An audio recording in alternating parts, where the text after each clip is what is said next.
بدلتی ہوئی چیزیں اچھی ہوتی ہیں، مگر یقین کیجیے بدلتے ہوئے اپنے بہت تکلیف دیتے ہیں۔ ہجوم کے ساتھ غلط راہ پر چلنے سے بہتر ہے کہ آپ تنہا راہ ہدایت پر چل پڑیں۔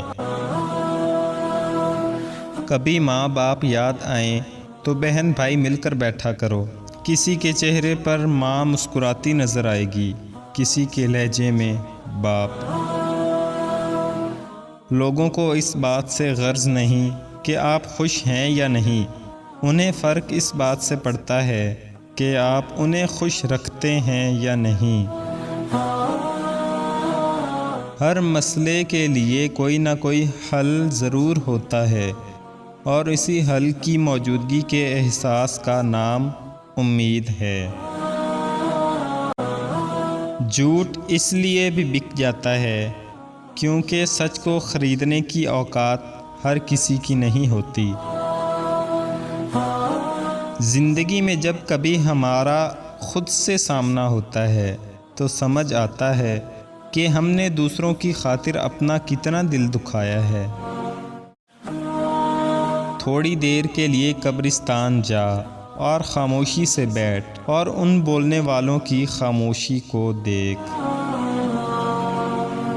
پہلے کے مسلمان اسلام کے مطابق زندگی گزارتے تھے، اور آج کے مسلمان اپنی مرضی کے مطابق اسلام کو چلاتے ہیں۔ تمہارے نفس کی بہتری کے لیے اتنا کافی ہے کہ تم ان چیزوں سے دور ہو جاؤ جو تمہیں دوسروں میں پسند نہیں۔ شخصیت میں عاجزی نہ ہو، تم معلومات میں اضافہ علم کو نہیں بلکہ تکبر کو جنم دیتا ہے۔ آپ جس کے ساتھ جتنا زیادہ مخلص ہوں گے، وہ آپ کو اتنا ہی زوردار تھپڑ مارے گا کہ آپ کی مخلصی بھی حیران رہ جائے گی۔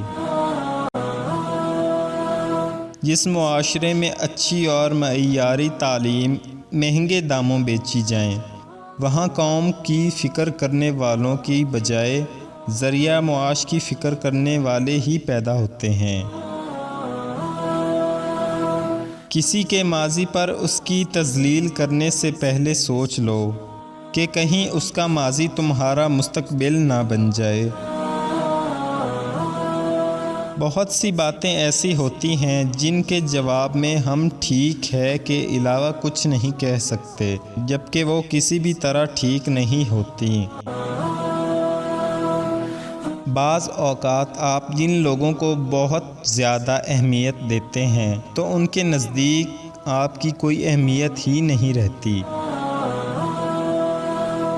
گھر میں چھوٹی موٹی باتیں تو ہوتی رہتی ہیں، اور پرسکون زندگی گزارنے کے لیے ان باتوں کو نظر انداز کرنا اور ایک دوسرے کو برداشت کرنا ہی اصل نبھانا ہے۔